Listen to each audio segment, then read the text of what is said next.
Hello there. You're watching Sipping Off the Cuff on Tequila Aficionado Media and on YouTube, on our YouTube channel. I'm Mike Morales here in San Antonio, that young man over there. Rick Levy in San Diego. And Rick, you and I have been dissecting the Don Alberto line. We just had the Joven. Very impressed with this Joven. We did get a ruling from the referee on pricing as well. Do you want to tell him or should I? We've been chatting in real time between taping here over text with the distributor at Glass Bottom. And Mike, you actually have the number there on your phone, so why don't you go ahead and read it? You probably have heard you've heard some dinging, and I will brace yourself. Okay, I will say that it is not an award winner. I was incorrect because it did not arrive to Southern California in time, but that's okay. The Joven is listed at $69.99. That is the MSRP. And that's probably, give or take a few bucks, that's what you're going to be looking at there. Tonight, this evening, we are going to try and dissect the Don Alberto Extra Añejo. And again, brace yourself, because this baby, you're looking at $129.99 for the bottle, okay, and the juice involved. As we said earlier, look at the packaging is gorgeous. I don't know if you can tell that from my lighting here. My lighting is not the greatest here. And the rich color, there's a lot involved with this brand, and we were getting some real-time information from Glass Bottom. Again, be careful, ladies and gentlemen, with your cork, because there's a lot of, you're going to be using one of these. I can tell you that right now, okay? Get your corkscrew out. Get your corkscrew out. Grab it if you have it. Yeah, if you're still drinking wine, if you're still one of those hard dyed-in-the-wool wine drinkers, don't get rid of this, because you're going to wind up using it. This cork, it's real cork. It goes all the way in. It is sealed in wax, okay? But if you don't have your corkscrew handy, you are going to be ticked off to no end. Because I know I was. So this comes from NOM 1477. That is Tequila Puerto de Hierro in El Arenal. It's actually in the southeastern edge of El Arenal, towards Guadalajara. And let's see, what else do we know? That's considered lowlands. And let's see, this was finished for 5 years in used French oak, previously used for wine. And then it was finished polished for 2 weeks in used American oak, previously used for whiskey. Yeah, it's a very unusual barrel management by the folks at, by Don Alberto and the folks at Puerto de Hierro. For those of you who see, it has a super rich color. Yeah, it's gorgeous. It really is a deep color. Tonight I'm going to be using my Glencairn for our tasting purposes here. Yeah, this was I think the importer / distributor, Glass Bottom, was very active in the selection of these tequilas, and that's a beautiful color. Look at that. That's just gorgeous. Look at that. Getting some rich red tones in there. Yeah. Your lighting's a little bit better than mine for this here. Is it better? Okay. Usually it's the other way around. Your lighting's better than mine. Really fragrant. Oh, yeah. Now, oh, wow.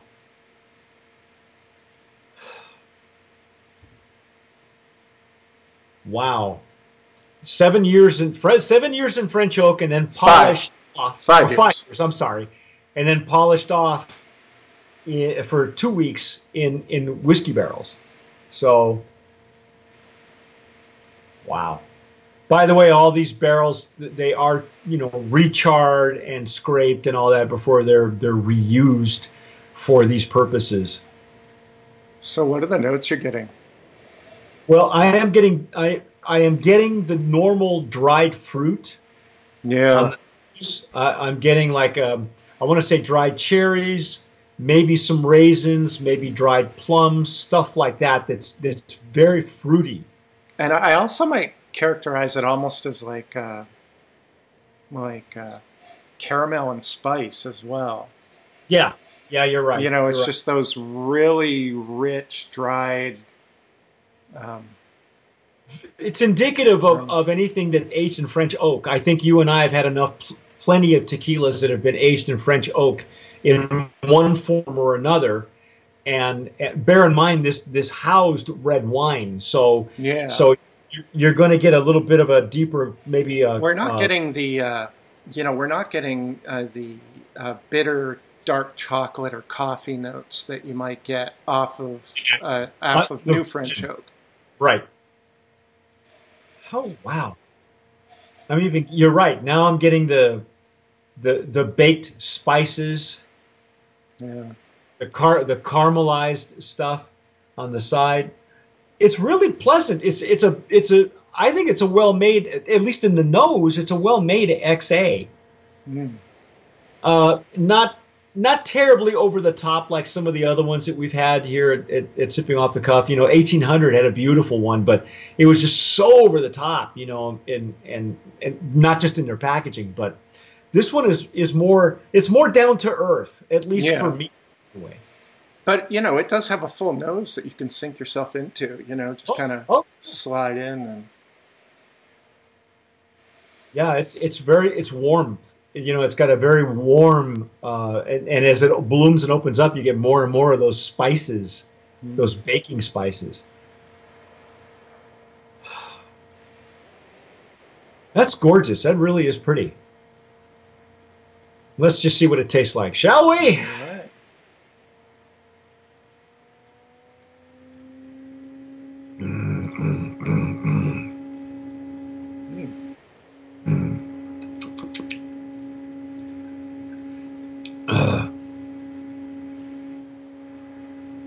Now see, on the finish, I'm getting it.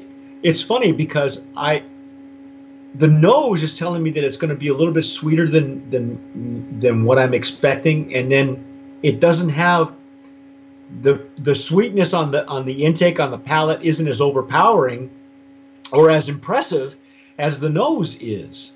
Yeah. It's certainly sweet on the palate. It is not as sweet as you might expect from the nose, which actually, in terms of what I go for, I like that.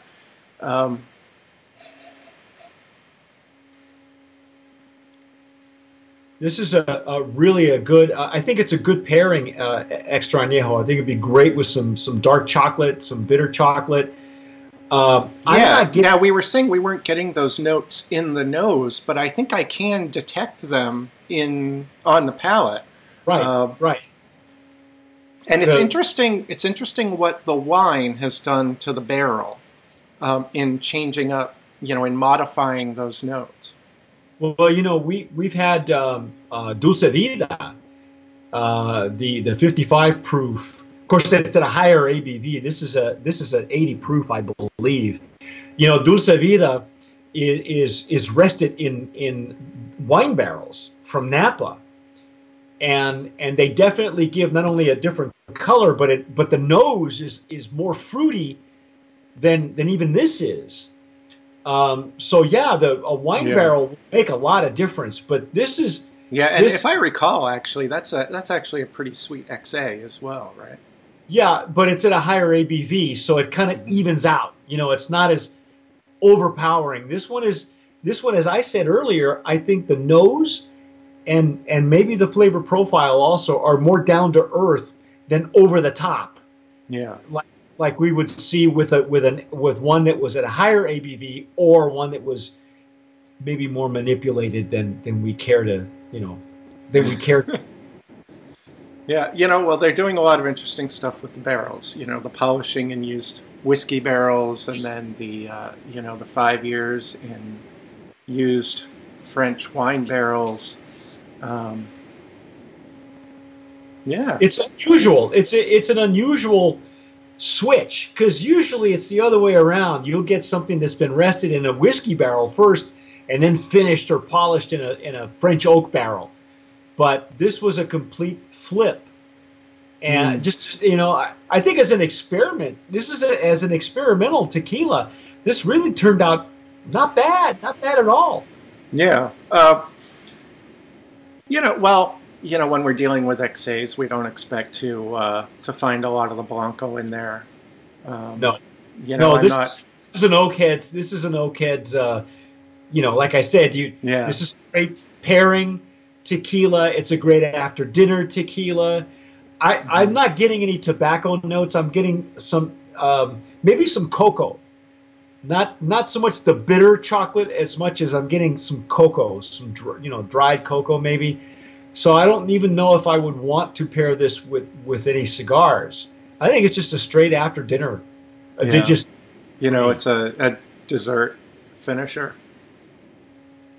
And as it blooms, it really has some really good notes. Some of the notes that I'm getting even remind me a little bit of the Don Pilar XA that we've had. And Don Pilar is even much more down to earth than this one is. And as far as I know, they're not resting Don Pilar in French oak barrels. So, what do you think, Rick? Is it? I don't know if I'd spend $169 on it, but I wouldn't. Somebody gave me a bottle. You know what I mean? Yeah. I don't know about the price point. It's like I'm not an XA person, and I've gone out. I bought some XAs for like $150. Yeah. I think they might be pushing the price point a little bit.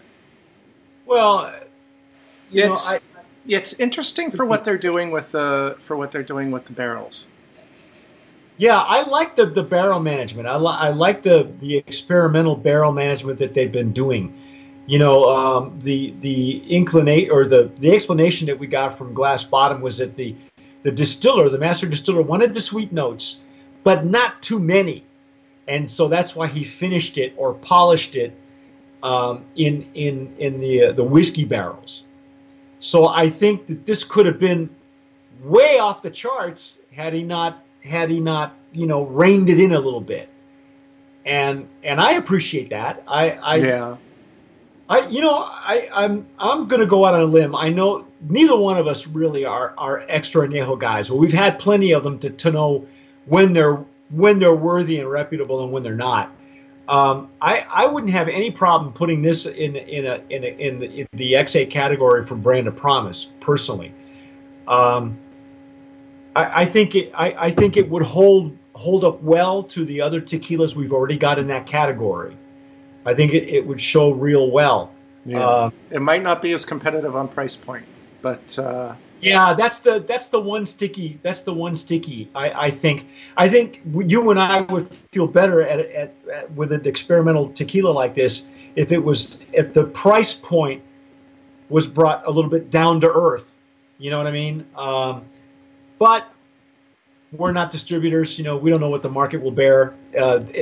As far as all indications are that the luxury segment of the market is what's growing.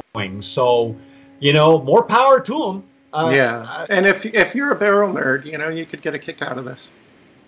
I think so too. I think it's going to hold up well with the other extra añejos that we have already in that category. I don't see any problem.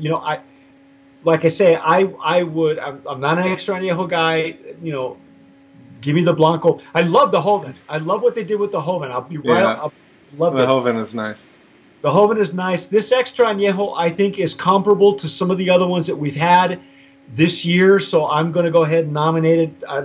Do you agree? Do you think it's worthy of a I'll agree. Yeah. Okay. All right. But just brace yourself, ladies and gentlemen, for the price point And the cork. And the cork. This is the first XA you're ever going to open with a corkscrew. All right, but it's really a luscious nose. It really is. Yeah, I'm really enjoying the nose. It's lovely. And do yourself a favor, get yourself a nice whiskey glass like a Glencairn or one of these Bormiolis, something really really nice that you can enjoy the nose with. I think the nose is really telling. Yeah, you can spend some time with this, but to me it's a definite dessert tequila. It's a digestif. It's an after dinner.